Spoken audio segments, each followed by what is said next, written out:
There's a lot of people think there's a lot of money to be made in real estate. A lot of people are flipping homes these days, especially with the great deals. It's a buyer's market, as you know. Kind of a cautionary tale from our next guest who's done it and made a lot of money, lost a lot of money too. Sidney Potter's new book is called The Flip, and he's on the line with us right now. Sid, good morning. Mr. Miller, thanks for your time. I appreciate it. Well, I appreciate you joining us this morning. So what have you learned in your experience flipping homes? Boy, what not to do as opposed to what to do in terms of making prudent decisions on making money. I think that would encapsulate it precisely. Right. There is money to be made in real estate, isn't there? Well, there is, especially new tract housing. At least there was for the first 7 or 8 years of the decade. Things are a little bit different, but it's still ideal on a lot of markets out there. And I think I mentioned to you, Mr. Miller, I actually worked out there in Ann Arbor, Detroit area about 10 years ago. So I'm a little bit familiar with the market. So it just really depends on a market-by-market basis.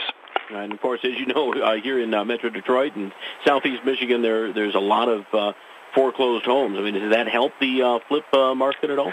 Well, it helps it and hurts it, quite frankly. You know, it's an REO market, real estate owned. I think about 50% of your product out there, it constitutes an REO market. You know, the problem with that is that it tends to suppress prices, but the upside is that it gets you to the bottom a little bit quicker, and everybody wants to see a bottom out towards prices because that brings a little bit more equilibrium in terms of the market.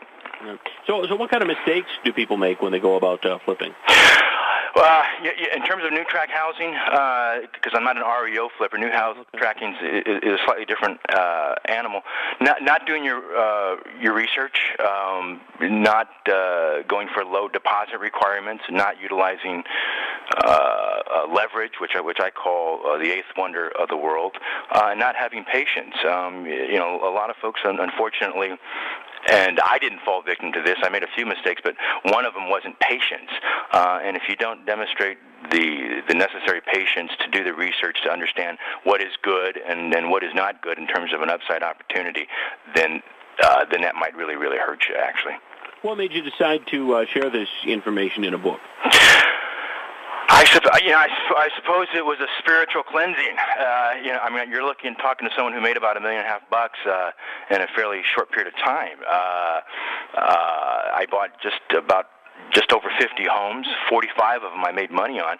Unfortunately, the last 5 or 6 of them were bad decisions. So it really becomes more from a teacher perspective to give a little bit as opposed to taking, and to a certain extent to make some lemonade out of lemons. You know, this is certainly it's tantamount to being given a ticket to the dance, if you will, sports analogies, but then being told promptly to leave after you've been there for a little bit and you've gotten comfortable. So part of this is more of a redemption cleansing than anything else. There you go. How long have you been doing this? Well, gee whiz. I started commercial brokerage 15 years ago selling shopping centers in Southern California. Became capitalized well enough to start buying about 2002. Went on a buying spree for close to 5, almost 6 years, and bottomed out about 2 years ago. So I'm going to say close to 15 years, actually. But you still doing it? I am, actually. You know, I actually did a cross-country trek between Jacksonville, Florida, to Southern California. I stopped in Houston, outside of the loop and inside of the loop. Folks out there in Texas will know what I'm talking about. Kicked some tires out there in Phoenix, and 3 weeks ago, I was out in Riverside. This is reacquainting myself to the market. It's an excellent time to buy, only because the build-out time is fairly extended at this point. So I suppose you could say I'm chopping at the bit and looking forward to getting back into it, actually. What do you look for in a property, when you talk about flipping a home? I mean, basically it's buying at a decent price, doing some improvement work on it, investing in it, and then selling it at a higher price, making a profit. What are some of the features that you look for in a home? Sure, and just to let you know, Mr. Miller, some of the items that you just denoted right there are certainly applicable to the REO market. Some of those skill sets are transferable over to the new tract housing. What we look for, new tract housing investors, are long build-out times, low deposit requirements. The builders out there are so needy to sell their product that the deposit requirement, which would be one of the aspects, are fairly low, anywhere from $1,000 to $2,000 typically. I know that in your neck of the woods, Pinnacle and I think Babcock are the local guys that are pretty big out there for new tract housing. Look for infill areas. Detroit is excellent. I've been in Detroit. I've been across the canal there to Windsor, Ontario.